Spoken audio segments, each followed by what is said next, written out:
বাহারি জাতের খেজুরের সমারোহ ইরানের তেহরানের পথে পথে। শুধু খেজুরই নয়, মুখরোচক ঐতিহ্যবাহী নানা পদের খাবারে মুখরিত হলেও তা সাধারণ মানুষের সাধ্যের বাইরে। দ্রব্যমূল্যের ঊর্ধ্বগতিতে পবিত্র রমজানেও হাঁপিয়ে উঠছে জনজীবন। পশ্চিমা নিষেধাজ্ঞায় দীর্ঘদিন ধুঁকছে ইরানের অর্থনীতি, ফলে প্রভাব পড়েছে এবারের মাহে রমজানের বাজারেও।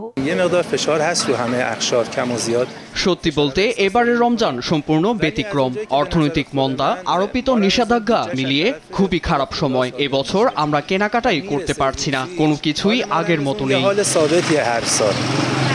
আর্থিক অবনতির মাঝেও সময় পেলেই মসজিদে ঢুকছেন মুসল্লিরা, কারো সময় কাটছে কোরআন পাঠে। বৃহত্তর অর্থে অর্থনৈতিক সংকটে ডুবে আছি আমরা, তাতেও অসন্তুষ্ট নই। আমাদের বিশ্বাস আল্লাহর কাছে কোনো কিছুই ব্যয়বহুল নয়, রিজিকে যা আছে আমরা তাই পাচ্ছি।